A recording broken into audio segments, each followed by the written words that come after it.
네, 저녁 예배 오신 우리 성도님들을 환영합니다. 네, 눈빛으로 옆에 계신 분들과 인사하겠습니다. 눈빛으로 잘 오셨습니다. 네, 사랑스러운 눈빛인가요? 네. 1967년에 37개국에 동시 방송된 재판이 있었습니다. 굉장히 오래전 일이죠. 저는 태어나기 전에 있었던 일인데 아이히만의 재판이라고 널리 알려진 유명한 재판입니다. 아돌프 아이히만이라는 사람이 나치 정권 아래에서 유대인들을 수송하는 나치 장교로서의 역할을 받고, 그리고 그가 수백만의 유대인들을 학살하고 그리고 수용소로 보내는 그 행정적인 임무를 맡았습니다. 그래서 전범으로 그 사람을 체포하기 위하여서 이스라엘 정보국에서 쫓았는데, 이 사람이 전쟁에 패하자마자 이제 밖으로 나가서 도망간 거예요. 아르헨티나에서 15년간 그렇게 아르헨티나에 숨어서 지내다가 결국에는 붙잡혀가지고 1967년에 전 세계 동시에 이 사람의 재판이 방송되게 됐습니다. 이 사람이 15개 제목으로 기소가 됐고, 그리고 자신은 그 기소된 제목에 대해서 재판장이 무엇이라 생각하느냐 했을 때 이렇게 주장했어요. 나는 그 모든 것이 무죄입니다 라고 이야기를 했습니다. 이 사람이 자신이 무죄라고 주장한 그런 근거는 이거였어요. 이 사람이 이렇게 말을 했습니다. 나는 나치 동일의 공무원이었습니다. 행정직을 맡았고 유대인을 수송하는 역할을 맡았을 뿐 시킨 일을 했을 뿐입니다. 그것이 우리나라에서는 합법이었습니다. 만약 내가 유대인 수송을 게을리했다면 그것이 불법이고 죄입니다. 주어진 임무를 저버리는 것이죠. 이렇게 이야기를 했습니다. 그러면서 나는 무죄다라고 이야기를 한 겁니다. 자, 성도 여러분, 이 사람이 말한 것이 정당한가요? 언뜻 들어보면은 좀 그럴듯해요. 그렇죠? 전쟁 중이잖아요. 전쟁 중이고 그리고 상대국이고, 이 사람은 또 자기 나라에 소속된 장교였고 군인이었으니까 나라에서 명령하는 것을 지켜야 되잖아요. 이 사람이 주장하는 걸 들어보면 그럴듯해 보입니다. 그런데 모든 사람들이 이 자신의 무죄하다는 주장을 듣고 경악을 한 거예요. 그래서 이 사람은 미쳤다, 정신병자다 해서 정신감정을 받아봐야 된다 해가지고 6명의 정신분석학자를 불러가지고 이 사람을 정신 상담을 받게 했습니다. 결과가 어떻게 나왔을까요? 사이코패스로 나왔을까요? 아니면 정신병자로 나왔을까요? 완전 반전이 일어나는데 이 사람의 정신은 지극히 정상이다. 심지어 정신분석학자 중에 한 사람이 이 사람의 상태는 지금 나보다도 건강하다, 이렇게 결론을 내렸습니다. 즉, 이 사람은 지극히 평범한 사람이고 누군가의 아버지이고 누군가의 남편이고 누군가의 아들일 수 있는 굉장히 평범한 사람이라고 결론을 내린 거예요. 수백만의 유대인을 수용소로 보낸 사람이 자신을 무죄라고 주장하고 그리고 정신 상태도 굉장히 멀쩡하답니다. 그런데 실제로 이 사람은 정말 평범한 사람이었대요. 나치가 되기 전에 이 사람이 무엇을 했냐면 외판원을 했대요. 물건을 집집마다 팔러 다니는 외판원, 그리고 외판원을 하기 전에는 광산 노동자로 그렇게 노동을 하면서 살아갔다고 합니다. 그러니까 하루하루 벌어먹고 사는 일부 평범한 사람이었던 거죠. 그런데 이 사람이 어느 날 자기 친구로부터 권유를 받은 거예요. 야, 아이만, 우리 나치에 들어가면 월급도 잘 주고 잘 먹고 잘 산다는데 나치당 한번 가입해보지 않을래? 라고 권유를 했고, 이 사람이 그래? 월급 많이 줘? 봉급 많이 줘? 많이 준대? 그랬더니 그럼 나 들어갈래 해서 들어간 거예요. 무슨 히틀러를 찬양한다거나 나치를 신봉한다거나 이래서 들어간 것이 아니라 그냥 먹고 살려고, 잘 먹고 잘 살려고 나치당을 가입한 거죠. 처음에는 별 두각을 나타내지 못했습니다. 그런데 유대인 추방이 본격적으로 시작되는 그 시점에 유대인을 추방하려면 이제 행정적인 업무들을 처리해야 되잖아요. 이 사람들의 재산을 몰수하고 여권도 만들고 여러 통행증도 만들어야 되고 여러 행정적인 업무를 처리하려면 6개의 관공서를 거쳐가야 되는데 이게 복잡하잖아요. 여기 갔다 저기 갔다 하려면 시간도 병력도 그리고 비용도 많이 드니까 이 아이만이라는 사람이 어떤 생각을 했냐면 이거를 하나로 뭉쳐버리자 해가지고 통합 시스템을 만들어요. 처음부터 6개 끝까지를 한 건물에 통째로 넣어가지고 한 유대인이 여기 딱 들어갔으면 첫 번째 도장 받고 두 번째 도장 받고 여섯 번째까지 딱 하면 이 사람은 추방 혹은 수용소 이동이라고 도장을 딱 찍어줍니다. 그러니까 이거를 이 사람이 만든 거예요. 그래서 이 사람이 수용소로 보낸 유대인의 숫자가 무려 500만 명이라고 합니다. 홀로코스트로 인하여서 죽은 유대인의 숫자가 600만 명인데 이 사람이 수용소로 보낸 인원이 500만 명이라는 거죠. 굉장한 일을 한 거죠. 네. 당연히 그러니까 이 사람은 행정적인 업무를 맡은 거예요. 한 번도 유대인이 뭐 기차를 타고 가는 걸 보거나 아니면 수용소를 가서 그들의 참상을 보거나 이런 적이 없습니다. 단지 책상에 앉아서 도장 찍어주는 일, 행정적인 업무를 처리하고 그 시스템을 만드는 일을 이 사람이 한 거예요. 그래서 그랬을까요? 이 사람은 전혀 죄책감이 없었어요. 오히려 어떤 생각을 갖고 있었냐면, 야, 유대인이 만약에 독일에 머물러 있는다면 그 사람들은 독일 안에서 차별받아야 되고 그리고 핍박을 받아야 될 텐데 힘들고 어렵게 독일에서 살 바에야 차라리 밖으로 추방돼서 밖에 나가서 사는 게 낫지 않냐, 다른 나라 가서 사는 게 낫지 않냐, 오히려 유대인들은 나에게 감사해야 된다라는 생각을 갖고 있었다고 합니다. 그렇게 이 사람은 아무런 죄책감도 없이 그렇게 행복하게 살아가요. 그런데 어느 날 이 사람의 생각을 한번 깨우치는 일이 있었는데, 이 사람이 폴란드에 있는 수용소로 이제 파견을 받게 돼요. 거기에는 행정 업무를 처리하고 거기를 다시 수용하는데, 유대인을 수용하는데 모든 절차를 맡아라 해가지고 유대인 수용 전문가니까 이 사람을 그쪽으로 파견한 거죠. 이 사람이 폴란드 수용소로 가서 처음으로 유대인의 참상을 봤습니다. 시체가 널브러져 있는 모습, 수많은 사람이 구덩이에 파묻혀져 있는 모습, 심지어는 사람이 묻혀있던 땅 속에서 피가 솟구쳤다라는 그런 기록이 있을 정도로 이 사람이 그걸 본 거예요. 그래서 이 사람이 충격을 받게 되고 자기가 하는 일에 대해서 처음으로 회의감을 갖게 된 거죠. 그런데 이게 지속됐을까요? 이런 죄책감, 회의감이 오래가지 않았어요. 약 1년 후에 한 번은 히틀러의 최측근이었던 13명의 장교들이 모여가지고 회의를 하는 곳에 참석하게 됐습니다. 이 사람의 계급으로는 도저히 참석할 수 없는 자리인데 이 사람 굉장히 영광스럽게 생각했겠죠. 야, 내가 히틀러의 최측근 장군들과 함께 회의를 하는구나. 무엇을 위해 갔냐면 서기관으로, 기록하는 서기로 간 거예요. 회의를 기록하는 사람으로 가게 된 거죠. 그런데 이 사람이 여기서 이 회의하는 모습을 보면서 이런 생각을 갖게 돼요. 아, 내가 지금 하고 있는 일은 국가에서 시키는 합법적인 일이구나. 나는 그냥 공무원일 뿐이며 그냥 이 사람들이 이야기하는 것은, 내가 하는 것은 단지 통계이고 행정적인 업무일 뿐이야 라고 자기 정당화를 시키게 됩니다. 왜냐하면 13명이 모인 그곳에서 어떤 회의를 하냐면 히틀러로부터 그런 게 와요.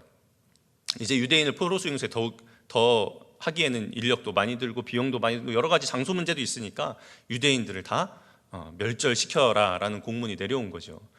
그래서 그거를 놓고 회의를 하면서 이 사람들을 어디로 이동하고 어떻게 처리해야 되고 이런 것들을 13명의 장군들이 아무렇지 않게 담담하게 이야기하는 것을 보면서, 아, 우리는 그냥 국가가 시키는 것을 할 뿐이야, 우리가 하는 것은 당연한 거야 라고 생각하게 됐다는 거죠.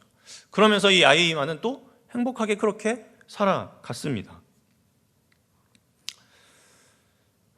우리 주위에서 흔히 볼 수 있는 이웃이었고 아버지였고 그리고 누군가의 남편일 수 있는 사람이 수백만 명의 유대인을 죽음으로 몰고 가게 하는 수용소를 맡았던, 수용소 이동을 책임지는 그런 사람이었다는 거예요.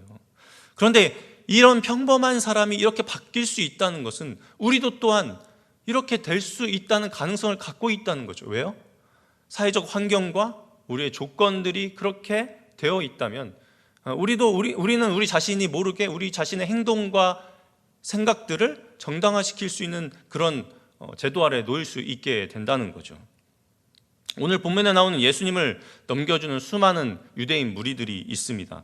이러한 인간의 죄성을 잘 보여주죠. 불법 재판에 의해서 예수님이 헤롯에 끌려갔다가 빌라도에게 끌려갔다 여기저기 끌려다니시다가 다시 빌라도에게 오셨습니다.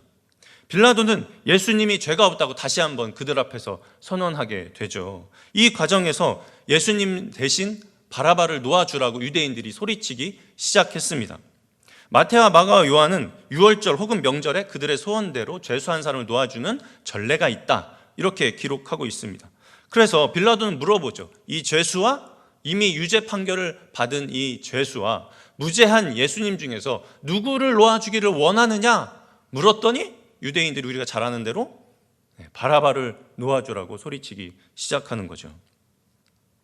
그런데 이 바라바는 밀란과 살인으로 옥에 갇힌 자라고 말씀하고 있죠.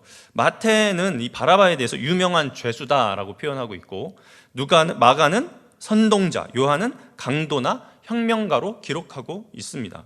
즉 바라바가 어떤 범죄를 저질렀는지 정확하게 나와 있지는 않지만 어쨌든 이 바라바는 로마에 대해서 반대하며 선동하고 그리고 살인을 저질렀던 사람이에요.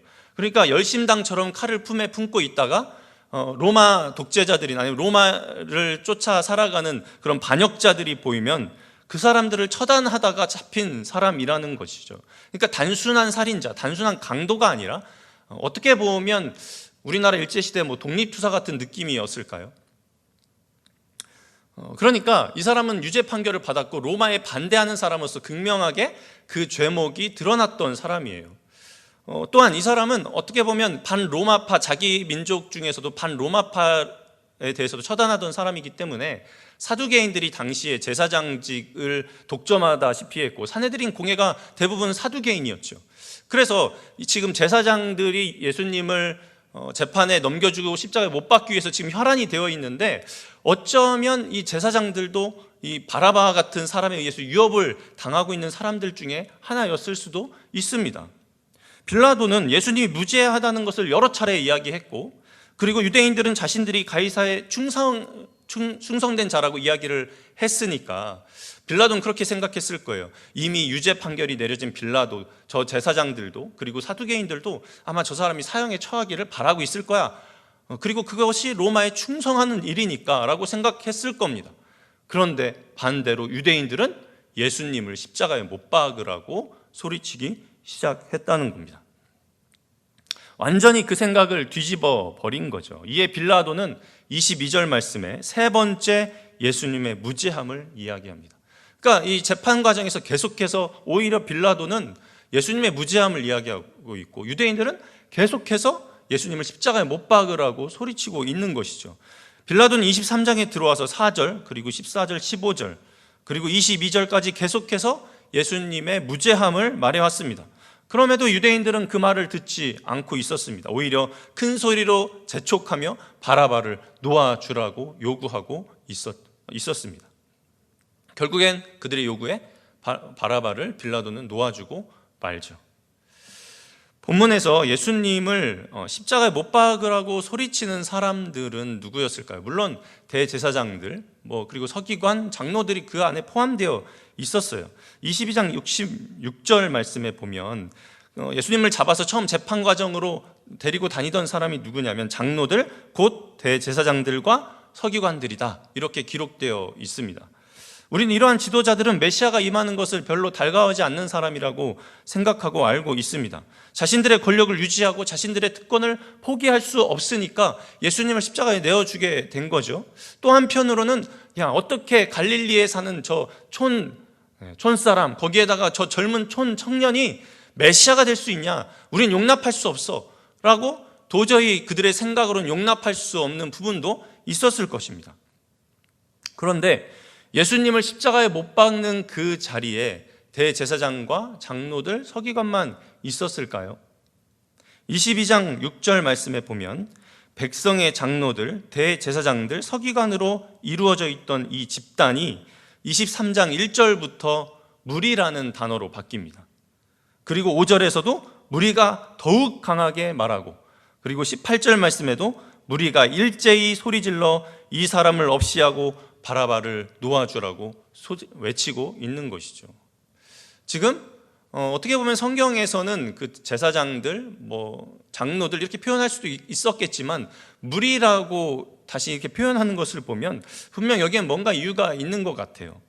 물론 특권층들을 무리라고 표현할 수도 있겠지만 그들을 가리켜서 무리라는 단어로 이렇게 통칭했을 수도 있겠지만 이 표현은 누가복음 전반에 걸쳐서 계속해서 등장합니다.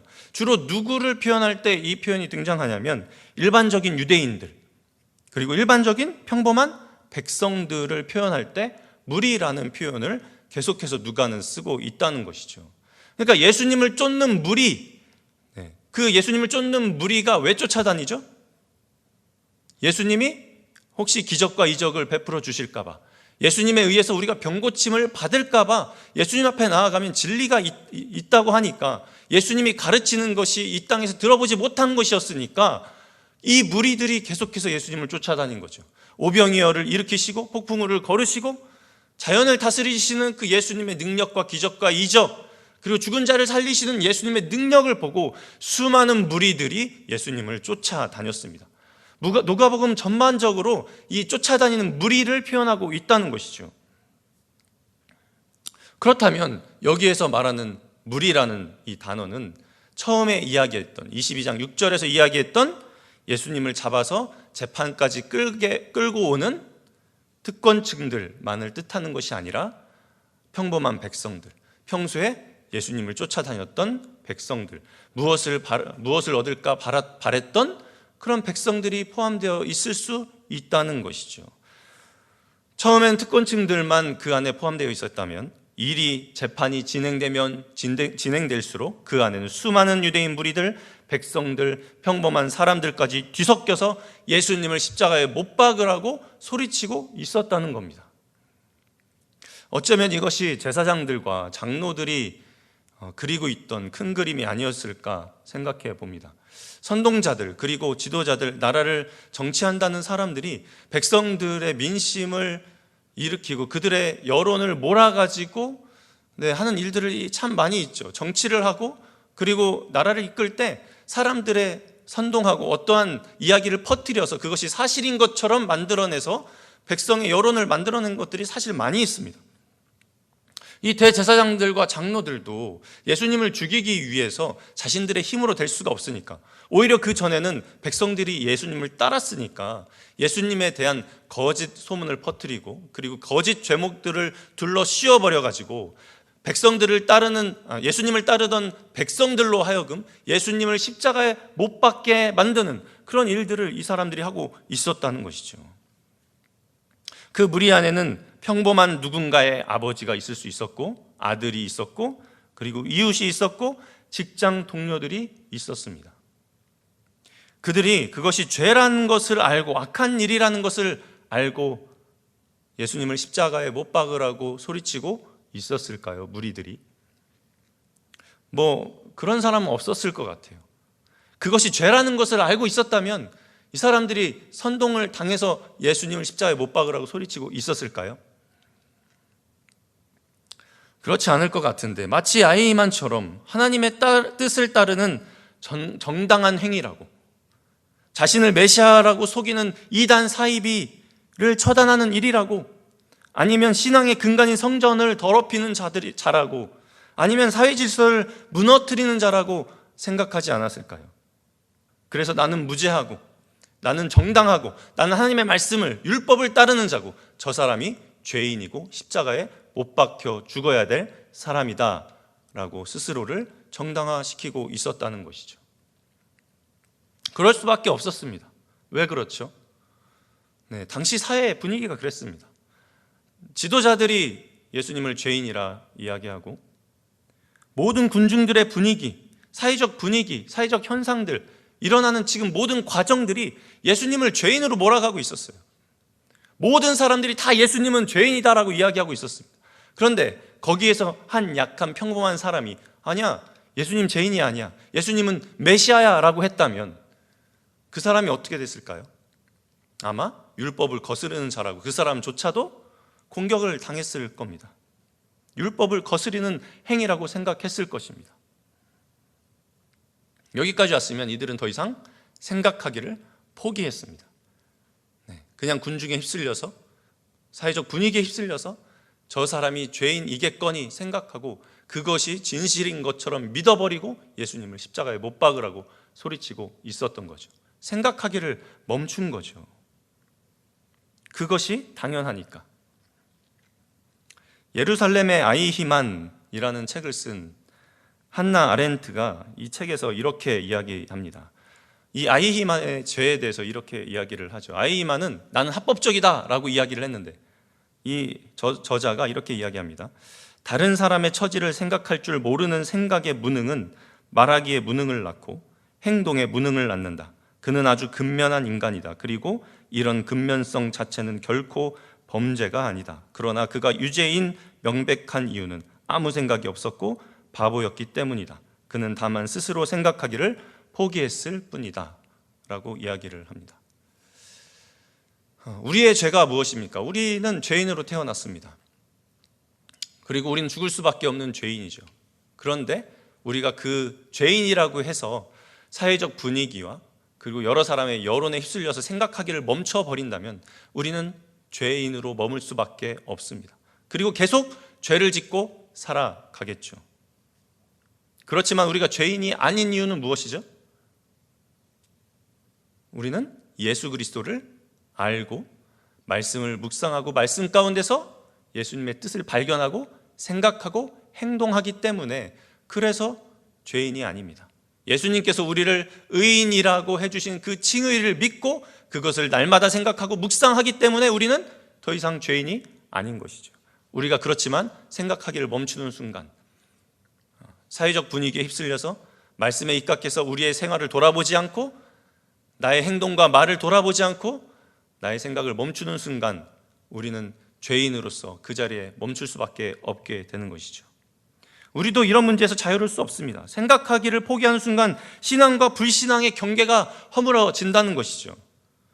그래서 존 메가더 목사님, 존 파이퍼라는 미국의 목사님이 생각하라라는 이런 책을 썼어요. 네. 여기에서 이렇게 이야기를 해요. 생각은 다시 말해 하나님이 주신 지성을 열심히 그리고 겸손하게 활용하는 것이고 이는 진리를 아는데 필수적이다. 네. 생각이라는 것이 진리를 아는데 필수적이래요. 유대인들이 예수님을 십자가에 못 박으라고 소리칠 때 그들이 조금이라도 생각했다면 율법을 쳐다보고 율법을 묵상하며 메시아가 누구인가를 조금이라도 묵상하고 그 앞으로 나아갔다면 이들은 진리를 발견할 수 있었을 것입니다. 제사장들이 그리고 서기관들이 장로들이 자신들의 모든 교만한 마음을 내려놓고 생각을 하고 율법 가운데 진리를 발견하려고 조금이라도 노력했다면 생각했다면 이들은 예수 그리스도를 구주로 영접할 수 있었겠죠. 그런데 그들은 생각하기를 멈추고 예수님이 어떻게 메시아가 될 수 있나? 그는 선동자다.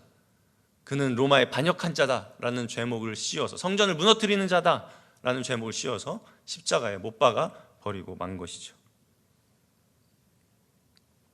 이렇게 사람들이 군중 심리에 휩쓸리고 지도자들이 언론 플레이에 휩쓸려서 소리치고 있을 때 조용한 두 사람이 있었죠. 한 사람은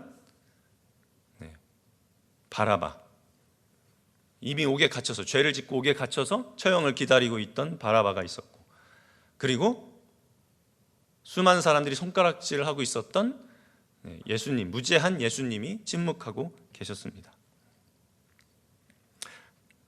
그런데 아이러니한 것이 유죄 판결을 받은 죄수 이 바라바는 오히려 무죄한 예수님에 의해서 석방을 받게 되고 무죄 선언을 받은 예수님은 죄수를 살리시고 죽음의 길로 들어서게 되셨습니다. 여기서 구원의 성격이 잘 드러나죠.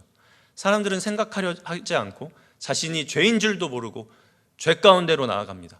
아무리 진리라는 성경의 말씀을 외치고 복음을 전하고 하나님의 뜻을 말하려 해도 듣지 않으려 하고 생각하지 않으려고 하죠. 그런데 그 무죄한 죄인인 인간이 나는 죄인이 아니야 라고 하나님의 말씀을 듣고 있지 않을 때 무죄하신 예수 그리스도께서 이 땅에 오셔가지고 그 무지한 죄인들을 위해서 십자가에 달려 죽으시고 만 것이죠.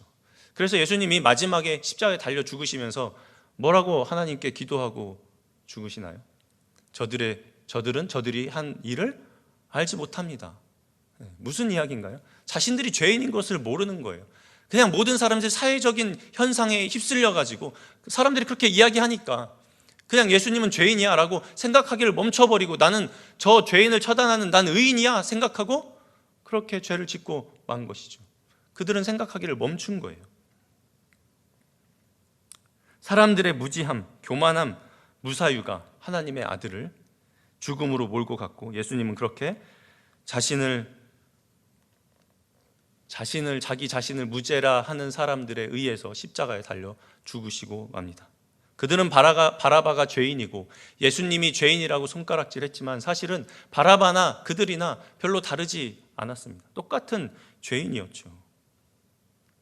사회가 혼란하고 각자의 생각이 다르고 신앙 정체성이 혼란 속에 있습니다.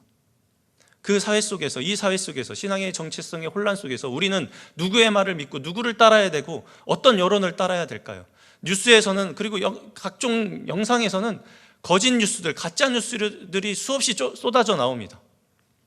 우리는 생각하지 않고 그것을 진짜인 양 믿어버리게 된다면 마치 유대인들이 예수님을 죄인인 것처럼 몰아버려가지고 아무 생각 없이 십자가에 달려 죽게 맞는 것처럼, 아이만이 내가 한 것은 정당한 거야 라고 생각해서 생각하지 않고 수많은 유대인들을 그렇게 수용소로 보내버렸던 것처럼 우리도 생각하기를 멈추고 포기해버린다면, 그냥 여론에 휩쓸려서 사람들이 하는 방식대로, 사람들이 이야기하는 것대로, 행동하는 대로 그렇게 휩쓸려서 죄를 지음에도 죄를 짓는지 모르고 예수님을 십자가에 못 박아 죽이는 그런 일을 할 수 있다는 것이죠. 그럴 때 우리는 무엇을 해야 됩니까? 말씀은 우리에게 이야기하고 있습니다. 그 혼란한 중에서도 너희들이 생각하고 진리의 말씀 가운데 머무르라고 말씀하십니다. 무엇이 옳고 그른지 혼란스러운 이 시대 속에서 말씀을 생각하고 그리고 묵상하고 그리고 묵상한 것을 행동하여 진리 가운데 머무시는, 진리로 행동하시는 우리 성도님들의 삶이 되시기를 주님의 이름으로 축원드립니다. 기도하시겠습니다. 주님 감사합니다. 주님께서 우리의 삶을 인도하여 주시고 함께 하심을 감사드립니다. 수많은 유대인의 무리들이 예수님을 십자가에 못 박으려고 소리칠 때 그들이 아무 생각하지 않고 혼란한 틈에 그들의 생각에 휩쓸리고 사회적 분위기에 휩쓸리고 지도자들의 거짓말에 휩쓸려서 예수님이 메시아인지 모르고 십자가에 못 박는 그런 죄를 저지르게 되는 것을 바라보게 됩니다. 주님, 우리도 또한 혼란한 이 시대 속에서 말씀 가운데 머무르지 않고 생각하지 않는다면 그러한 죄를 저지르고 죄인 된 삶을 살아갈 수밖에 없음을 고백합니다. 혼란한 시대일수록 더욱 주님의 말씀을 생각하게 하시고 주의 말씀을 묵상하게 하여 주시어서 여기로 갔다 저기로 갔다 흔들리는 것이 아니라 진리이신 예수 그리스도의 말씀 가운데 거하며 주님 앞에 나아갈 수 있는 우리의 삶이 될 수 있도록 인도하여 주시옵소서. 감사드리며 예수님의 이름으로 기도드립니다. 아멘.